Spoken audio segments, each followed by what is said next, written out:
Hey, family, welcome back to another episode of Transformed and Renewed. Listen, I am your coach, Jerry. And again, if this is your first time joining us, make sure you hit that like and subscribe button on your screen. If you're returning, welcome back. So, we're going to get into it and hopefully we can have some honest talk because, as you know me, I like to always keep it real, real, real. So, want to have a honest conversation as it relates to mental health. And one of the things about mental health is it is one of these topics that continue to just circulate. And it is an important topic when we think about it.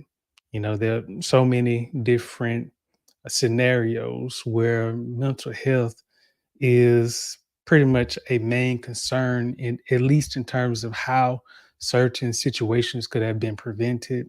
You know, whether you see topics or situations in the news, and sometimes they can even strike fear or it can strike different emotions. And so the interesting thing about it, to me, what's fascinating is we can witness or even see a scenario that involves mental health or mental health being a prime reasoning why something went wrong, and that can then cause a person's mental health to be questioned. And so we want to explore this topic.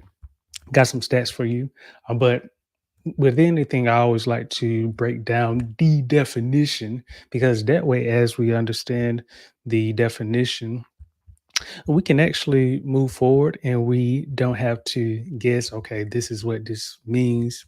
At least for me, you can hear something over 20, 100 times, but then when you really look at the definition, you wonder, didn't know I was that far off.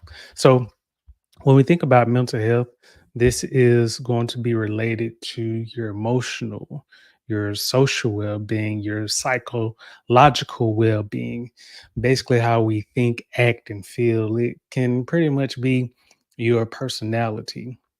And so when we think about mental health, we are talking about how is a person doing? You know, are they socially healthy, meaning are they able to interact well with others? Are they psychologically healthy, meaning are they able to process information and respond well?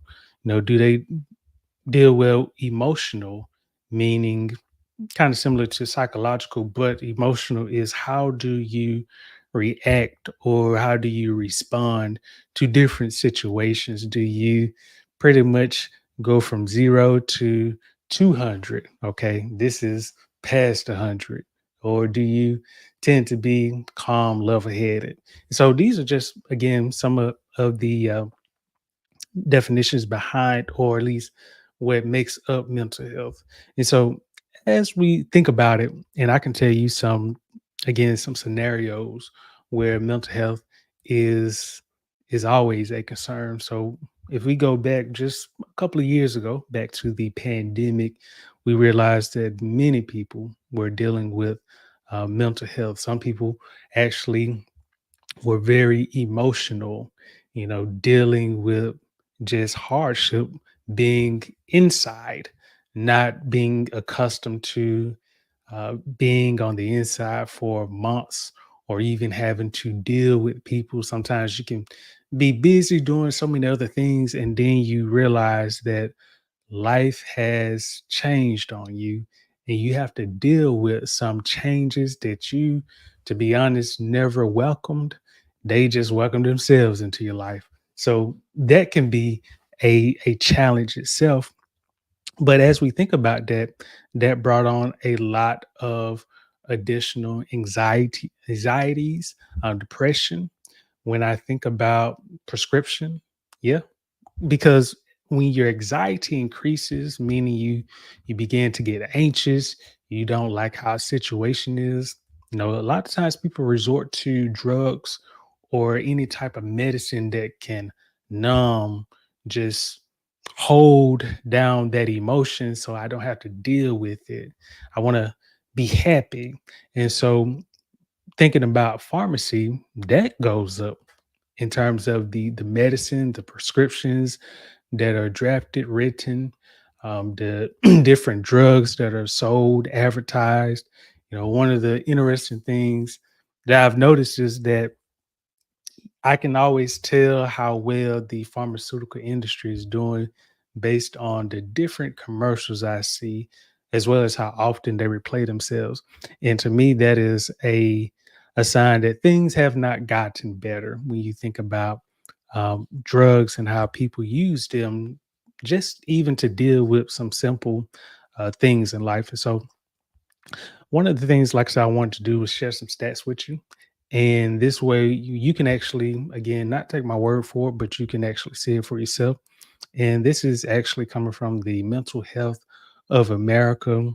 Another source I have is Forbes. So, again, just looked at this information. Can't say that it's 99% accurate, but at least it gives us some data. So, looking at the source from the Mental Health of America, it says that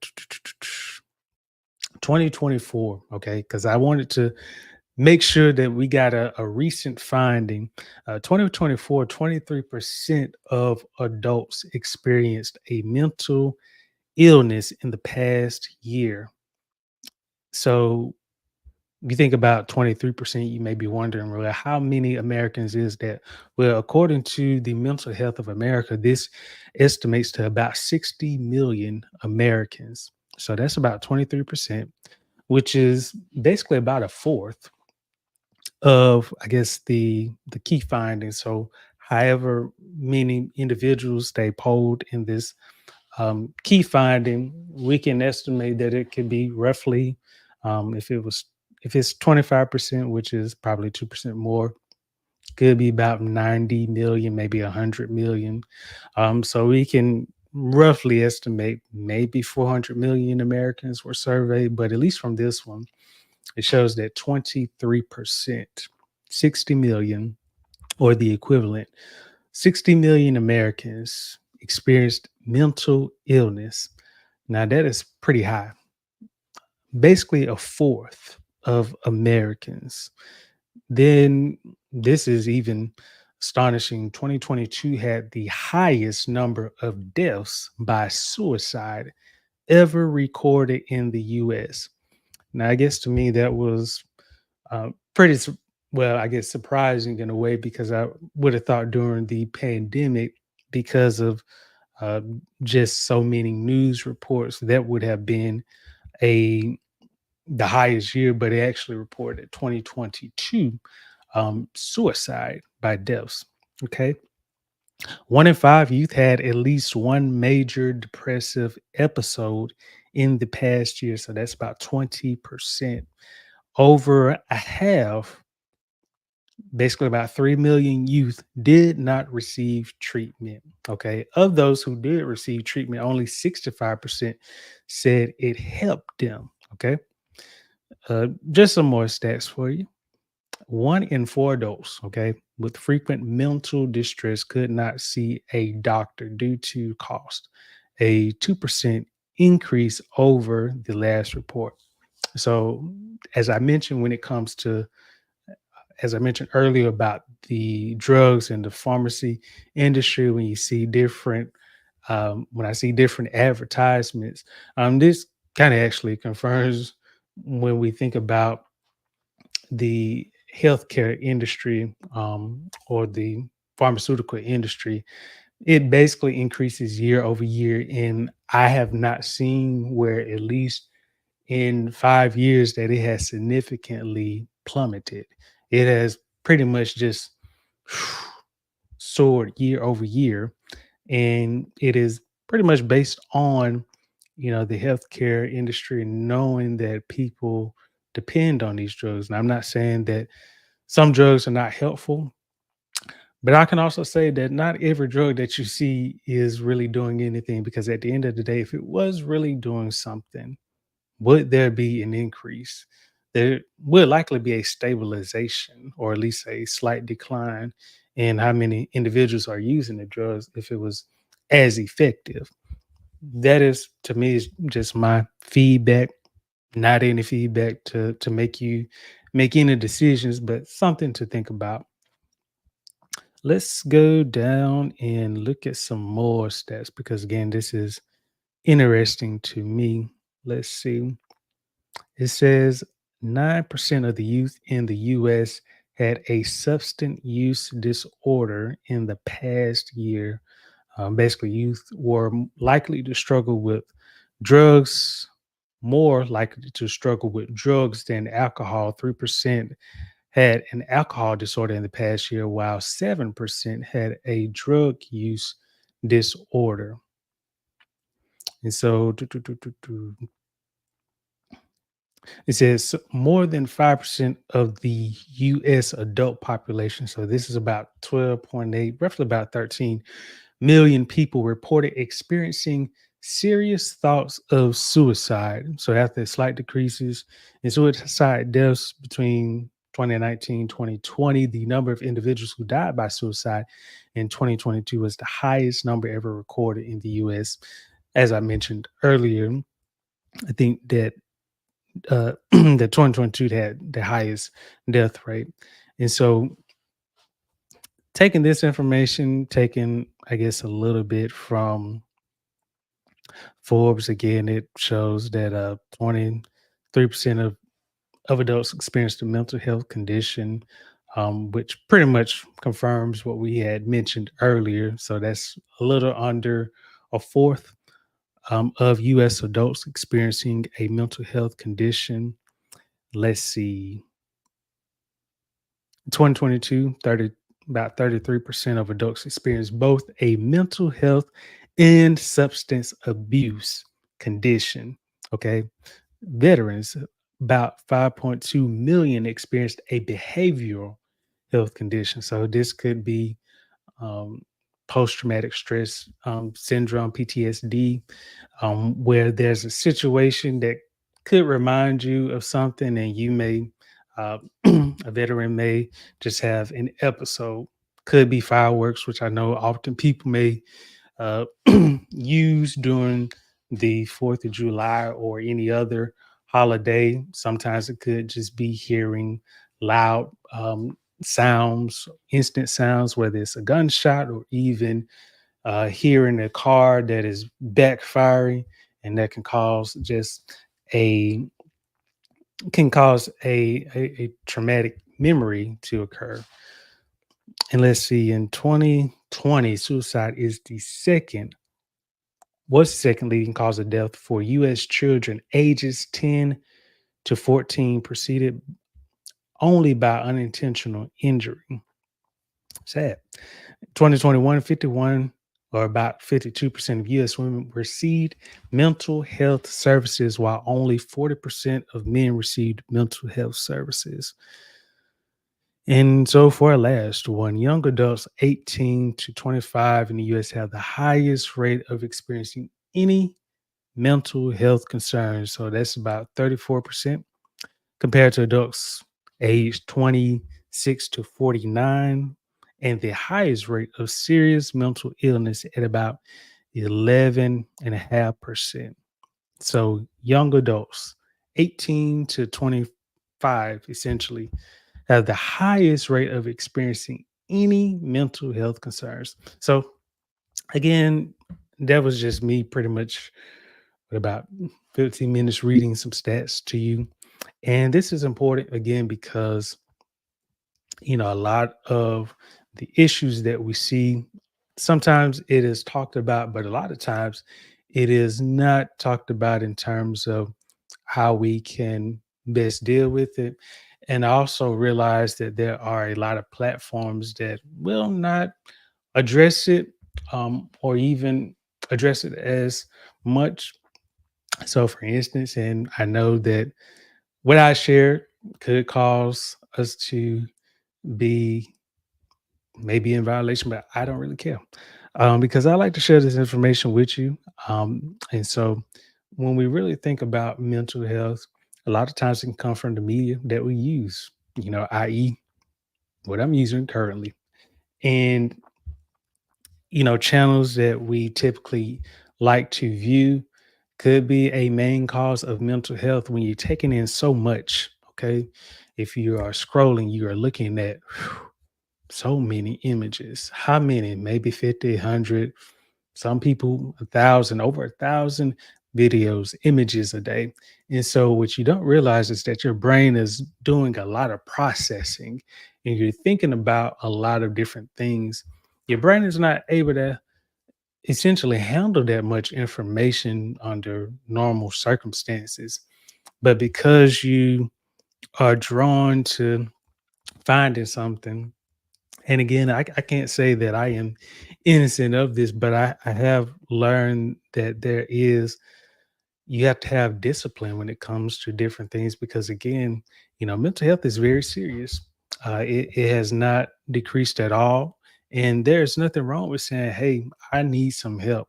I am dealing with some things, and I really want to make sure that I am stable and I know how to put some measures in place. Otherwise you'll just find yourself going through the motions.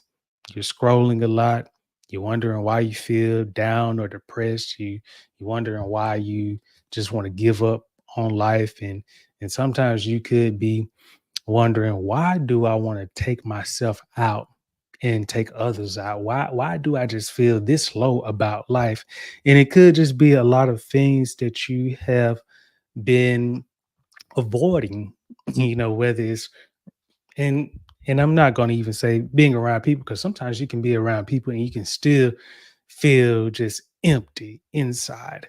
And so it really comes down to, because I believe in Christ, it really comes down to having a relationship with God first. Okay, at the end of the day, you can do all of the self-help. You can, you know you can recite, I am strong, I am this and that. It could help you, but in the long run, there is still just going to be this place that you have tried to avoid by not really saying, you know what, I really need to develop a better relationship with God. I really need to understand, what am I not doing as a person? Sometimes you could be doing things well. Sometimes it could just be you are not really focused on the important things. Sometimes we could say, work is important or family is important, but at the end of the day, God is first. He created us, so He's important. And everything else will fall into place once we take care of His business first. And I think a lot of times that is what is missing when we think about mental health.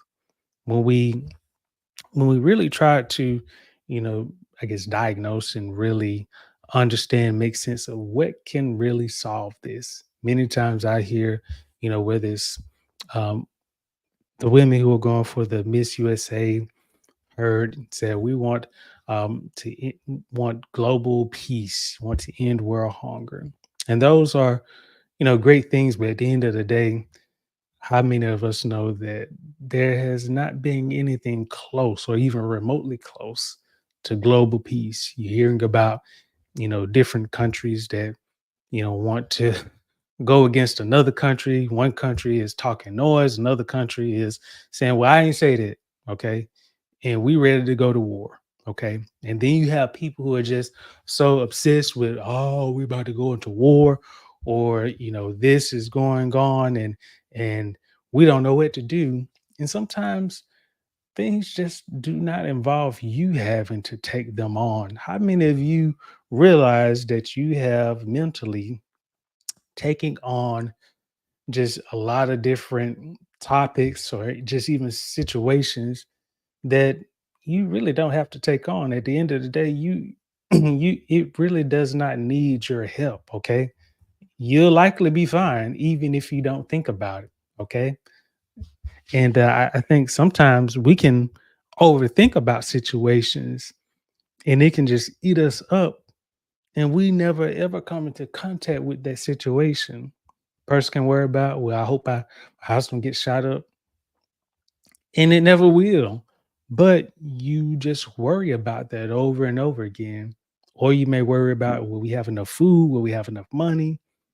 Will I be able to maintain a successful marriage? Will I be, able to get out of this apartment? Will I just be able to survive? And a lot of times we're worrying, worrying, worrying instead of really doing what God has called us to do.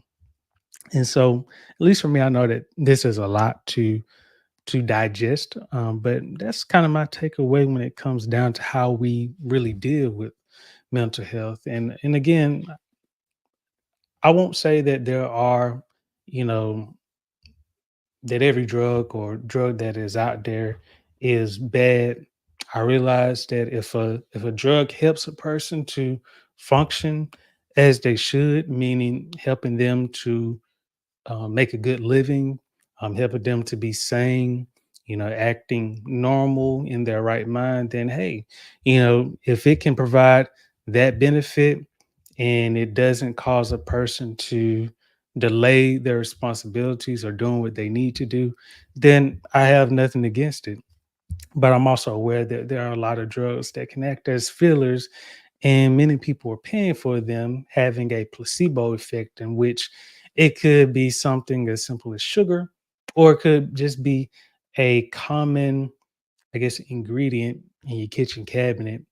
And a company may have added another ingredient, labeled it, and just upselling it for just millions, and you not realizing that it is not essentially having a significant effect on your body. If anything, it could be doing the opposite, causing some of your systems to be compromised over time. So again, that's just my feedback. Um, and I don't want you to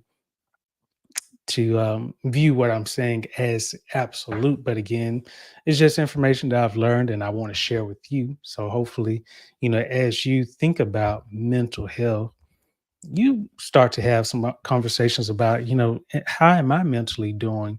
Do I need to talk to somebody? And if there is something on my mind, who do I go to talk to about it? Because again, this is important business. It's not something to play with. And again, the media will have you to think like, oh, you should just do X, Y, and Z. You just need to do this to be happy. And you just need to just chill, relax. But how many of you know that is not enough when something is really pressing on your mind? And so to me, like I said, that involves really getting a relationship with God, which most people would say they have, but they really don't. And I'm not saying that having a relationship with God, all your problems go away. I don't want to lie to you and tell you that.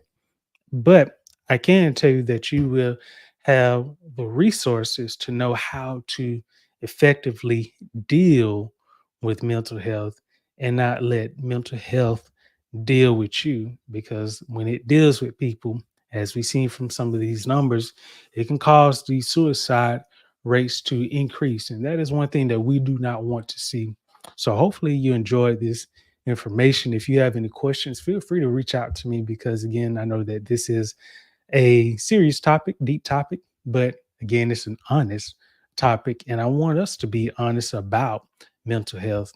Of course, you don't have to tell everybody your business. I understand confidentiality, but it is important to share some things that you may be dealing with because, again, we have to it starts with us, especially if we know of people who are dealing with mental health issues. It starts with us how we can help that person. So again, if you enjoy this information, make sure you hit that like and subscribe button on your screen. That way you can stay up to date, okay, with the content that we'll be sharing with you. And you also be able to, you know, be in the know, okay, on a lot of the just things that we are doing here at Robot. We are trying to really do some things special. Okay. And so hopefully you will stay up to date, staying subscribed, and also be sure to sign up for a one to one consultation with myself by going to our website, clicking on that button on the center of your screen before you do any scrolling. And once you do that, you'll be able to get your one to one session with me started, and we can start working on some of your goals. So it's up to you whenever you're ready. Hit that link, or if you prefer, you can reach out to me via email or direct messaging on whichever social media sites you prefer, and we can start there. So until next time, I hope that you enjoyed this video